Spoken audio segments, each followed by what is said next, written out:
Lakshmicharan HS স্কুলের বার্ষিক মিলাদ মাহফিল সম্পন্ন। স্কুলের প্রাক্তন ছাত্র ইসরোর কনিষ্ঠ বৈজ্ঞানিক আমজাদকে উষ্ণ সংবর্ধনা কাবুগঞ্জে। প্রতি বছরের ন্যায় এবছরও দক্ষিণ কাছাড়ের ঐতিহ্যবাহী লক্ষ্মীচরণ উচ্চতর মাধ্যমিক বিদ্যালয়ের বার্ষিক মিলাদ মাহফিল বিভিন্ন অনুষ্ঠানের মাধ্যমে সম্পন্ন হয়েছে। এদিনের অনুষ্ঠানের প্রথম পর্বে ছাত্রছাত্রীদের মধ্যে প্রতিযোগিতামূলক গজল, ক্রিরাত ও বক্তৃতা বিশ্বনবী হযরত মুহাম্মদ সাল্লাল্লাহু আলাইহি ওয়াসাল্লাম অনুষ্ঠিত হয়।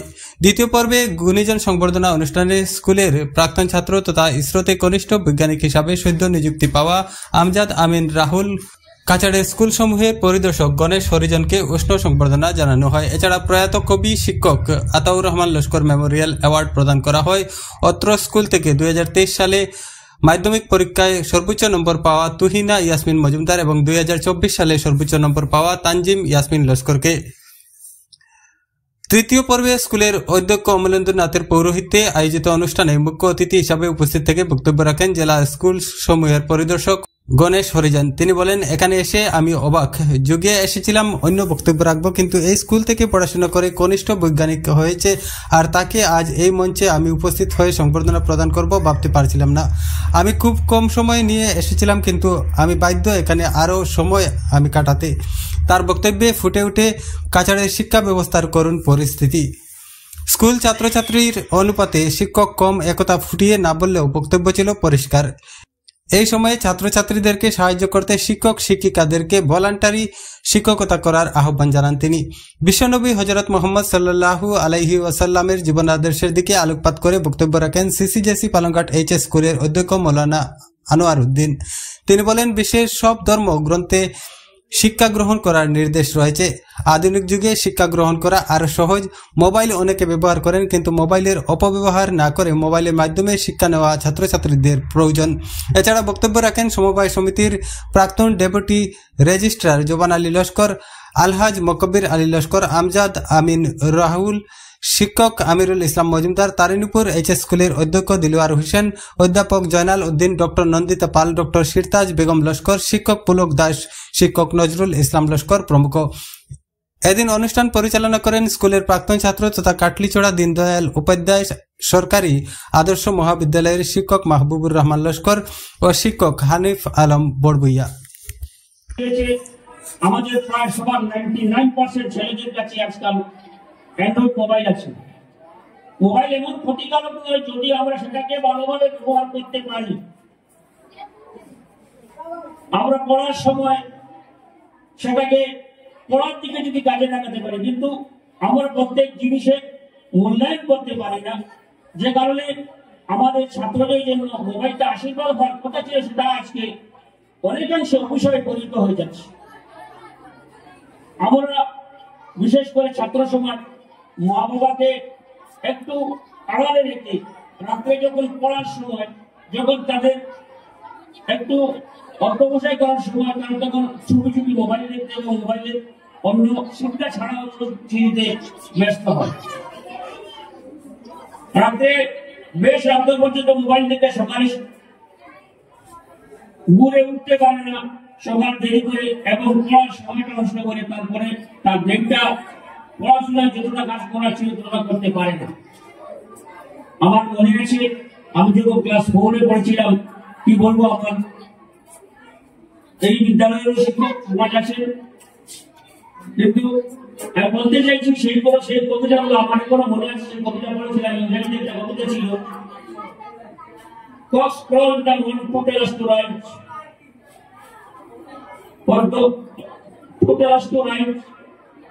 অনেক কবিতা শেষ লেগেছে early to bed in early to life, excellent perfect healthy wealthy in life. লেখক যে কথা বলে দিয়েছেন হযরত মুহাম্মদ সাল্লাল্লাহু আলাইহি ওয়াসাল্লাম, ঠিক সেই কথাই অন্যভাবে করে দিয়েছেন। তোমরা এশার নামাজের পরে বেশিক্ষণ জেগে থেকো না এবং পরে তোমরা উঠে তোমরা তাড়াতাড়ি উঠে তোমাদের যে যার কাজ আছে, পড়াশোনা আছে, সেটাই ব্যস্ত হবো। তাই আমি বলতে চাইব, আমার প্রিয় ছাত্রছাত্রীরা, তোমরা বিশেষ করে তোমাদের ক্লাসের পড়াশোনার সাথে পৃথিবীর জন্মলগ্ন থেকে আজ পর্যন্ত যে সকল মনীষী এই মানব সমাজকে তাদের জন্ম তাদের জীবন দিয়ে সুন্দর করার চেষ্টা করেছেন এবং শিক্ষা দিয়েছেন তাদের জীবন কিছু করার চেষ্টা করবে। আজকাল তো আরো সহজ হয়েছে, যেটা বই পুস্তক লাইব্রেরিতে কিনতে হয় না, তোমাদের হাতে যে মোবাইল আছে সেই মোবাইলে গুগলে সার্চ করলে বিভিন্ন মনীষীদের জীবন পাবে, সেই জীবন কিছু পড়াশোনা করবে এবং দেখবে তাদের জীবন থেকে তোমাদের জীবনের অনেক শিক্ষা পাবে। সেই শিক্ষা দিকে লক্ষ্য করে অনেকেই তো বলে দিয়েছেন, তবু আমি তার উপরে বলতে চাচ্ছি আমাদের আজকের এই রত্ন যিনি এই বিদ্যালয়ে পড়াশোনা করে আজকে এত উচ্চস্থানে গিয়ে অবস্থান করতে পারছেন, আল্লাহ তাবারক ওয়া তাআলা যেন ওনার জীবনকে আরো সুন্দর করেন, আরো যেন পদোন্নতি ঘটে। এখন তিনি জুনিয়র ইঞ্জিনিয়ার হয়েছেন, জুনিয়র সায়েন্টিস্ট হয়েছেন, আমরা আশা করব যে সিনিয়র সায়েন্টিস্ট হয়ে যাবেন, খুব দেরি না হয়। আমরা যেন ওনাকে আজকে জুনিয়র সায়েন্টিস্ট হিসাবে এক পাশ মন্ত্র দিচ্ছি, অদূর ভবিষ্যতে আমরা যেন ওনাকে সিনিয়র সায়েন্টিস্ট হিসাবে আমরা সম্মাননা দিতে পারি। আর আমাদের জন্য তিনি দোয়া করবেন, আমরা ওনার জন্য দোয়া করি যেন ওনার ইহকালীন পরকালীন মানবতার সকল দিক জীবনের জন্য উন্নত হয়। এই মেসেজের মধ্যে যিনি মেসেজ পাঠিয়েছেন তিনি বলতেছেন আমি বিজ্ঞান নয়, আমি সর্বশ্রেষ্ঠ বিজ্ঞানী। এবং আমার যে কিতাব, আমি যে পুস্তক যেটা দিয়েছি মানব জীবনের জন্য, মানব সমাজের জন্য, সেইটা হচ্ছে বিজ্ঞানময়। প্রত্যেকটা সেন্টেন্স আয়াতটাকে আমরা বলি, প্রত্যেকটা সেন্টেন্স এই সেন্টেন্সের মধ্যে বিজ্ঞান ভিত্তিক সবকিছু হয়েছে, সবকিছু হয়েছে। সেটা আজকে প্রমাণিত হয়েছে অস্বীকার করার উপায় নেই। স্মরণ করতেছে আমি যে আয়াত, 4টা শব্দের আয়াত করেছি, এইটাকে যে তোমাকে স্মরণ করবে, তোমার প্রশংসা করবে সমস্ত বিশ্ববাসীর দিন, সেই দিন আজকে প্রমাণিত হয়েছে। কাজে আমি আর এর আগে ইসলাম তখন জানা ছিল না যে কি বা কিরকম করতে হয়, সঠিক দিক নির্দেশ ছিল না। কিন্তু যখন আমি ক্লাস 9-10 বায়োলজি পড়েছি, কারণ বিজ্ঞানের কারিকুলামে আমাদের বায়োলজি পাঠটাও ছিল, যেটাকে জীববিদ্যা বলে, সেখান থেকে আমি বুঝতে পেরেছি যে বায়োলজিতে আমার বিশেষ একটা আগ্রহ ছিল না। তো তারপরে আমি ইঞ্জিনিয়ারিং এর প্রতি আকৃষ্ট হই। ইঞ্জিনিয়ারিং যাওয়ার পরে আমার ইচ্ছে ছিল মেকানিক্যাল নিয়ে পড়ার জন্য, তো আমি মেকানিক্যাল ইঞ্জিনিয়ারিং করেছি। মেকানিক্যাল ইঞ্জিনিয়ারিং করার পরে আমার প্রথমে লক্ষ্য ছিল অটোমোবাইল ইঞ্জিনিয়ারিং করার জন্য, কারণ মেকানিক্যালের একটা সাব পার্ট হচ্ছে অটোমোবাইল ইঞ্জিনিয়ারিং। সো আমি অটোমোবাইল ইঞ্জিনিয়ারিং করতেছিলাম ভেহিকল ডাইনামিক্সে। কিন্তু যখন আমি আমার বিটেক কমপ্লিট করলাম, তখন ধীরে ধীরে আমি আমার থার্মাল ইঞ্জিনিয়ারিং দিকে আগ্রহটা বেশি ছিল। কিন্তু তারপরে যখন আমি এমটেক করার সুযোগ পেলাম আইআইটি খড়গপুর থেকে, তখন আমার কাছে একটাই কোয়েশ্চেন ছিল যে থার্মালে আমি কিছু আগ্রহ আছে ঠিকই, কিন্তু ওইখানকার সময়ে জব সিনারিও এরকম ছিল যে থার্মালে প্লেসমেন্টটা কম ছিল। চাকরি হিসেবে থার্মালের যে ডিজাইনটা বেশি আকর্ষণীয় ছিল। তো ওই একটা মোমেন্ট ছিল যখন আমার জন্য চাকরিটা খুবই ইম্পর্টেন্ট ছিল। তো আমি প্লেসমেন্টের জন্য ডিজাইনটা নিয়ে নিই। আর তার পেছনে আরেকটা জিনিস ছিল যে আমি ছোটবেলা থেকেই একটা জিনিস নিজেই মনের মধ্যে ডিসাইড করেছিলাম যে আমি যে জিনিসটা পারবো না, আমার যে জিনিসটা নিয়ে আমার ফিয়ার থাকবে বা ভয় থাকবে, আমি ওই জিনিসটাতেই কাজ করব যাতে ওই ফিয়ারটাকে আমি ওভারকাম করতে পারি।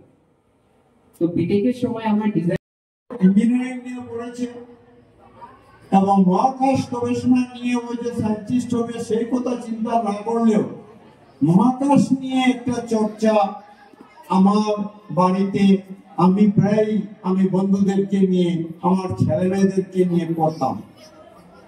মহাবিশ্বে আমার একটি নিঃসঙ্গ, সেই বইটা আমার সঙ্গে এখনো আছে।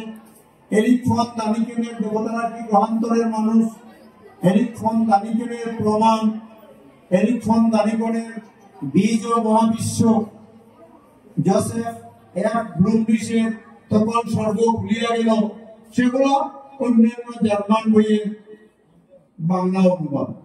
সেই বইগুলা আমার কাছে কিছু বই আছে, আমি পড়তাম এবং সেই বইয়ের বিষয়বস্তু নিয়ে মহাবিশ্বে আমরা কি নিঃসঙ্গ, মহাবিশ্ব কিরকম, সেই সব নিয়ে আমি আমার ছেলেমেয়েদের সাথে আলোচনা করতাম।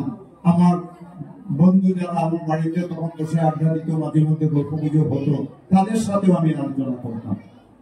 আজকে আল্লাহ আমার সেই আলোচনার জন্য হয়তো ওকে মহাকাশ গবেষণার বৈজ্ঞানিক হিসাবে এমন একটা প্ল্যাটফর্ম দিয়েছেন যে প্ল্যাটফর্মে এগিয়ে যাওয়ার দায়িত্ব তার নিজে।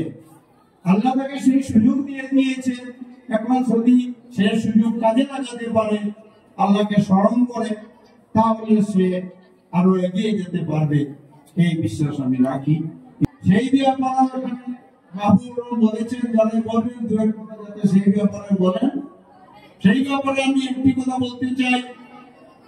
আজকাল পত্রিকা খুললে আমরা ধর্মীয় অসহিষ্ণুতা, বিভিন্ন জায়গায় ধর্ম নিয়ে বিভিন্ন ধর্মগোষ্ঠীর দ্বন্দ্ব, সেসব আমরা প্রায় দেখি। সে প্রসঙ্গে আমি বলবো, আমি যখন চাকরি করতাম শিলচরে, তখন আমার একটা অভ্যাস ছিল, দুপুরে টিফিন টাইমে আমি 10 মিনিটে টিফিন ছেড়ে নিকটস্থ যে কোনো লাইব্রেরিতে গিয়ে বই পড়তাম। আমার সবসময় বই পড়ার ইচ্ছে ছিল। সেই সময় আমি একটি বই পেয়েছিলাম, যে বইয়ের নাম ছিল কুরআন শাহ, কোরআনের শাসন। মহান কোরআন শরীফে যেসব আছে সেসব সংক্ষিপ্ত ভাবে লেখা আছে। লেখক ছিলেন আচার্য বিনোবা ভাবে। লেখকের নাম শুনে এবং বইয়ের নাম শুনে আমার মনে অনেক উৎসাহ জাগে, বইটা কিনে পড়লাম। আমি বইটা কিনেছিলাম, দুর্ভাগ্যবশত আমার সংগ্রহে এখন সেই বইটা নাই। সেই বইয়ের মধ্যে আচার্য বিনোবা ভাবের নাম আমরা হয়তো সবাই জানি, যিনি গো সুরক্ষা আন্দোলনে নেতৃত্ব দিয়েছিলেন। সেই আচার্য বিনোবা ভাবে কোরআন শাহ পুস্তক রচনা করেছেন। সেখানকার বিষয়বস্তু ছিল, উনার মূল বক্তব্য ছিল যে ধর্মের দুটি রূপ আছে, একটি হচ্ছে বাহ্যিক রূপ, একটি হচ্ছে আধ্যাত্মিক রূপ। উনি দৃষ্টান্ত দিয়েছিলেন, যদি কোন লোক মারা যায়, তাহলে সেই মৃত ব্যক্তিকে আমরা যে ধর্মের বিশ্বাসী হই না কেন, আমরা তাকে ঘরের মধ্যে রেখে দিই না।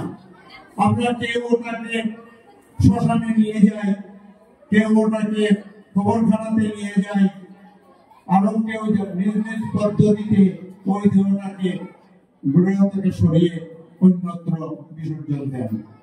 উনি তখন বলেছিলেন, ওই যে মৃতদেহটা আমাদের বাড়ি থেকে আমরা সরিয়ে নেই, দুর্গন্ধ হবে, থাকা যাবে না, সেটা যে ধর্ম যে পদ্ধতিতে করে সেটা হচ্ছে সেই ধর্মের বাহ্যিক রূপ। কিন্তু সেই মৃতদেহটা যে এখানে রাখা যাবে না, সরিয়ে নিতে হবে, সেটাই হচ্ছে সেই ধর্মের আধ্যাত্মিক রূপ, স্পিরিচুয়াল ব্যাপার।